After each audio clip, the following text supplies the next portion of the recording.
Par les réchauffements également, mais d'un joli réchauffement saisonnier des relations franco-italiennes. Alban, bonjour. Réchauffement de ces relations grâce à la culture. Alors si la Joconde, effectivement, nous a divisés il y a quelque temps, le cinéma aujourd'hui nous rapproche.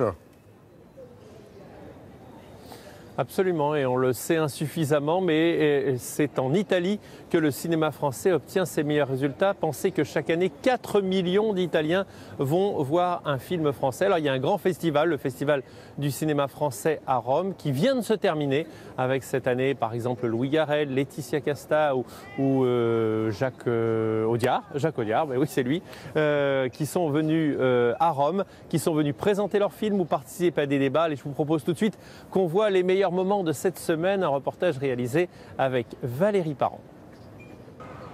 Un festival unique en son genre. La semaine du cinéma français en Italie, c'est avant tout la rencontre des films et de leur premier public européen. Bonjour. À l'image de Laetitia Casta et Louis Garrel, les acteurs, les metteurs en scène sont fiers de présenter leurs dernières œuvres. Ici, L'homme fidèle, qui sort en Italie cette semaine. Tu as vu la sœur de Paul, comme elle a changé? Qui ça? Je suis Ève, la sœur de Paul. Oh là là, écoute. Ah oui, je sais pas, peut-être. Au cimetière, elle te lâchait pas des yeux. Il y a une espèce d'intérêt mutuel vis-à-vis de l'Italie, la France vers l'Italie, l'Italie vers la France. Donc c'est toujours une espèce, toujours très chaleureux. Les Italiens sont toujours très gentils avec nous. On rêve toujours à un moment donné de dire tiens, on a fait un sujet qui va pouvoir les intéresser. Le festival, c'est une semaine de projection, mais aussi de débat avec des grands réalisateurs, comme ici Jacques Audiard. Moi, je serais absolument incapable de faire ce que je demande aux acteurs de faire.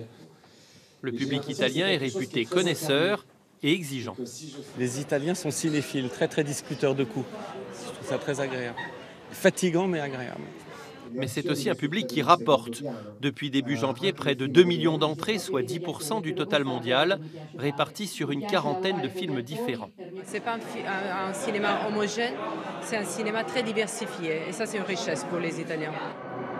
Un cinéma très varié, c'est un des axes de communication d'Unifrance, la société qui fait la promotion des films français à l'export. Cette année, l'accent est mis sur le rôle des femmes dans le cinéma français. T'as jamais vu une femme qui se bat? Avec notamment ce montage réalisé à partir de 70 films conçus et interprétés par des femmes, des films qui participent au rayonnement de notre culture à l'international. Je te montrerai comme je mords, comme j'aboie. Il reste à savoir, Alban, dans quel pays le cinéma français s'exporte le mieux et à l'inverse, le moins bien.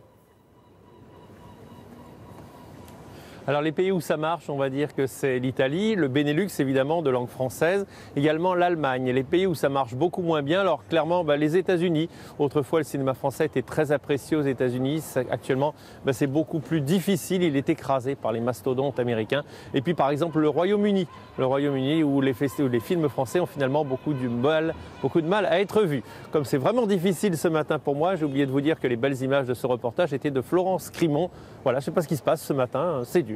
Ouais, c'est mercredi, tout simplement. Allez, bonne journée, bon réveil, Alban, et merci beaucoup, bien sûr.